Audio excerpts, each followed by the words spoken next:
The global pandemic of 2020 is happening all around us. Our kids are clamoring to go outside, our toilet paper is getting low, and we are all wondering if there is really a light at the end of the tunnel. During this time of uncertainty, no one is talking to you about our personal thoughts and how to capture them for eternity. And that's the reason why we're talking today. Hi, my name is Carlene Szostak, and I'm the author of Plan, Organize, Rest in Peace. It's a book I wrote in honor of my mom, who taught me at a very young age that prepping to seamlessly close out the physical details of our personal life will give everyone we love, a tremendous amount of peace of mind. This book covers a lot of ground, but it's not about wills and trusts. It's about us, our legacies, our secrets, and our hopes for our children. Now you're probably asking yourself why an author of such a book is reaching out to you today. Well, our nation and the world is going through a very, very, very tough time right now. And as I record this in the spring of 2020, who would have thought a bad Hollywood script from the past would become the worldwide reality of today? So with all of this uncertainty, I was sitting in my home office trying to focus on writing my second book. Of course, a friend called, bored. She was between virtual meetings, morning check-ins, and figuring out how to get milk without leaving the house. She asked a question that immediately changed my plans. She said, "I have some time between meetings, and I'm looking for ideas for projects to do during this downtime. What projects are you working on? Knitting? Cooking? Crossword puzzles?" I told her that I was trying to focus on my next book in the series, and she said something so simple and clear that I changed my focus immediately. She said, "Why don't you stop what you are doing and share with the world your chapter from your current book? You know, the one about writing letters to your loved ones." She reminded me that the chapter, Your Letters That Never Post, takes a very short time commitment to complete and would have lasting effects on each of the family members long past this pandemic. She also reminded me that some people don't even know where to start or what to put in the letters, and that perhaps I could share a few ideas to prompt some personal thoughts. So I cleared off my desk and decided to offer everyone a worthwhile activity that will also help you count your mini blessings. This chapter in my book is one of 15, but this one is the most personal and the one that will live past our kids, grandkids, and even great-grandchildren. Captured in every simple letter will be your personal thoughts, fears, inspirations, and love that will last numerous lifetimes. Since many of us are not spending our days and nights as we normally do, this might represent a great, easy project to do in the house today. We will get started together, but first I wanted to give you some context. So why did I include this simple, powerful tool in my book? Well, because it focuses each of us on recording all the positive relationships in our lives. The first person I knew who wrote this letter was my mom. She wrote 5, a different one for each of her daughters. She wrote them all in one day, 5 years before she passed away. In Mom's letters, she added a section on what she cherished about each of her children, and even took the opportunity to share her hopes and dreams for us in the future. Just speaking to you about this letter I received brought joy to my heart, and also I remember her beautiful thoughts. So, if you're looking for something meaningful to do, stop, go get a cup of coffee, or your favorite adult beverage, and then we can begin. I'm so glad that you came back. Like I mentioned earlier, unbeknownst to me, my mom wrote me and all my sisters a personal letter telling us how proud she was of us, what special something we each had, and her aspirations for our future. We were devastated because of her death, and while at her memorial service we each, from her executor, received a one-page typewritten letter. I felt love, had a few tears, and some great laughter. She included stories from my childhood, our random acts of kindness she observed. She was a loving mother in life, and the items and thoughts that she shared were never shared prior to her death. There were funny stories of her wedding and mine, and even an emotional appeal to trust our heart and continue to make decisions that would make her and my dad proud. Whenever I'm down or going through a tough time, I pull out that letter, and it makes my world brighter. Perhaps a letter written by you today would do the same thing for your loved one day. We all know in our hearts that we sometimes forget to share in person how proud we are of the people in our lives. A simple "I love you," or "I love how you helped your sister through this" is never said. If you have kids and you are dealing with them and they're in the house during this self-quarantine, some of those feelings of pride, fear, and love are not stated in the moment or even forgotten to share. This would be a great opportunity to share them in writing. So you may be thinking, why should I take my time to do this? You may also be thinking that this is not always an easy thing to do, but this is far from the truth. You and you alone have the power to tell your story firsthand to those you love. So think about this. When was the last time you sent or received a letter? I know when I get a letter, it feels good to know that somebody was actually thinking of me. To know that one of my friends or family was thinking about me really warms my heart. If the purpose of these letters was to make me smile or even share a positive personal memory, it worked. Now take this concept and think of all the important family and or friends in your life. No, it won't be the 200 friends and families that you have, so don't worry about that. There will probably only be a handful of letters. Think about your oldest friend, your grandchildren, your siblings, your caregiver, your stepchildren, your spouse, literally anyone who meant anything to you. Wouldn't you like to leave them a final thought that they received not long after your passing? A personal note to help bring them both closure and some peace.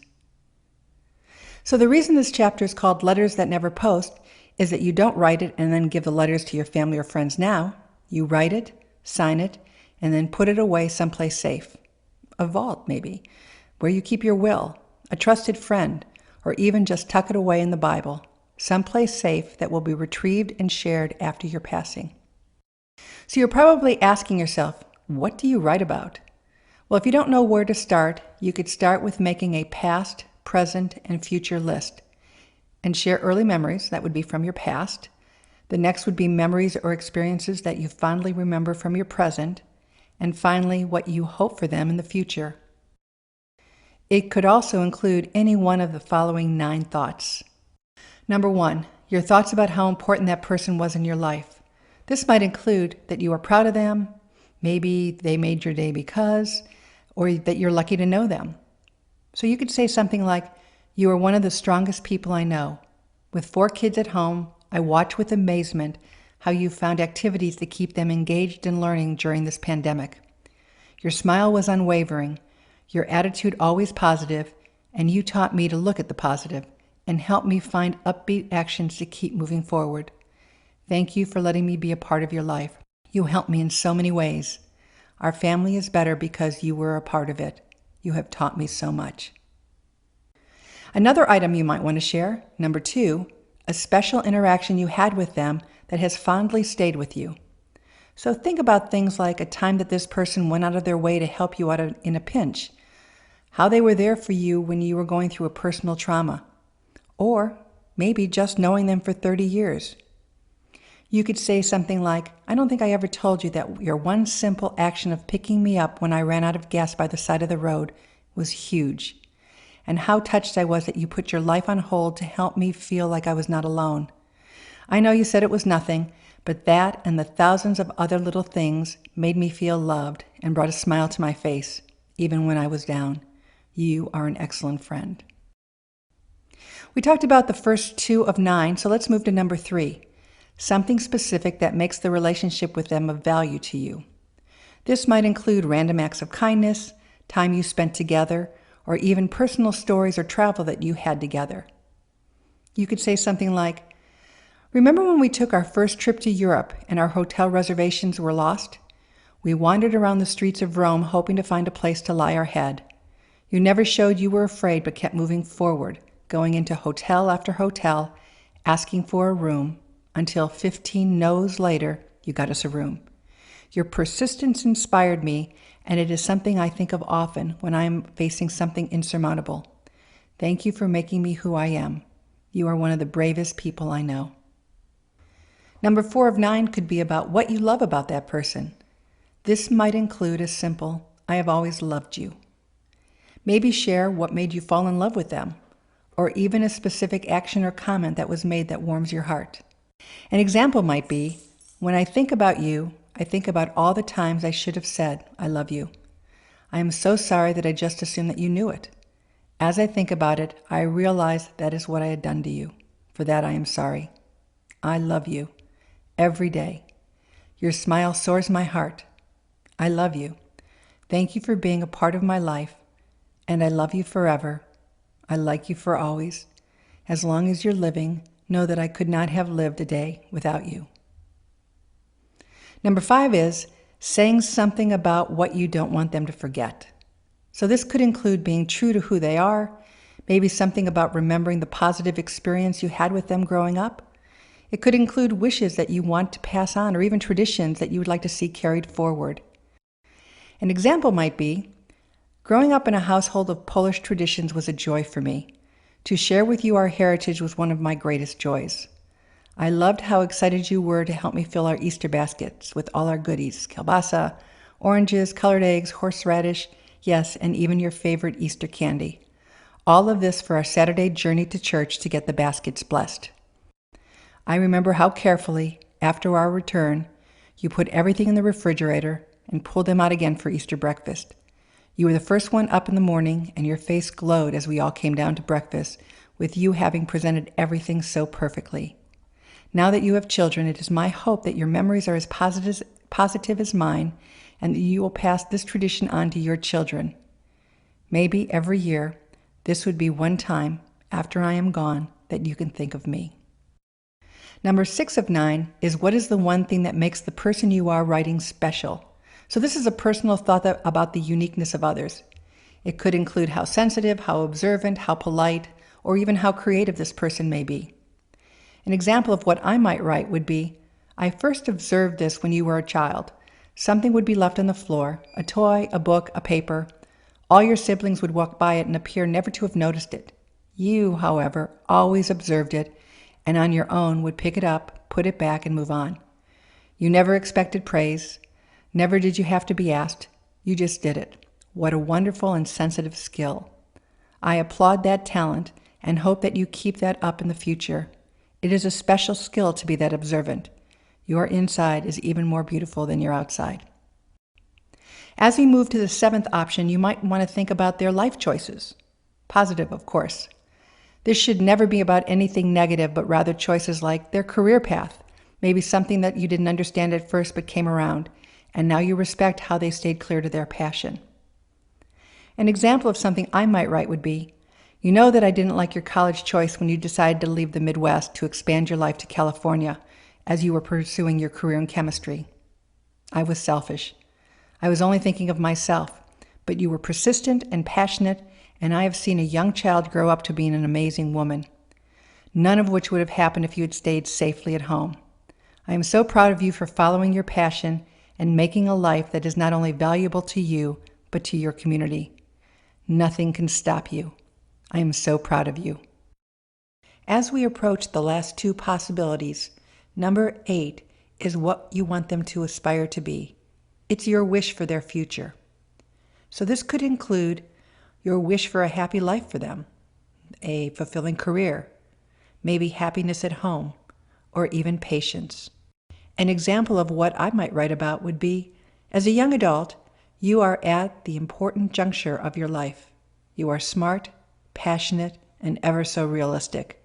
You are one of the strongest people I know, and I am confident that whatever the world will throw your way, you will take it head on with logic, compassion, and hope. I wish that I would be there to watch you continue to grow, but know that I am looking down on you from heaven, and I am so very proud of you. And finally, why you are proud that they have been a part of your life. Number 9. Some thoughts might be maybe a story of how someone overcame adversity, maybe something about choices they made or even actions that they did that made you proud. An example of something I might write would be, you are a great parent. You can tell by just looking at how thoughtful your children are. When you were little, you used to play mommy with your Cabbage Patch doll. It is obvious that those behaviors and the love that you gave that doll would successfully transfer to your children. I am so proud of you, and you will make a bigger impact than you realize on the next generation. 9 possibilities, 1 simple letter. Now, I do want to share that not all letters should be written. Think carefully. If you find yourself writing about something negative, stop. A negative letter or comment about how someone, as an example, has been a loser their entire life, or the choice of spouse was wrong, are just not appropriate. Don't go there. The best rule of thumb is that if you can't say something nice, don't say anything. If the only thing you can recall about that person is negative, perhaps that person should not be on your list to get a letter at all. Remember, the letters you compose do not have to have perfect grammar or even be written in longhand. It could also be an audio or video mini documentary of your thoughts. No special equipment is needed. If you own a smartphone, you already have all the technology you need to capture your thoughts. They do not even have to be long volumes.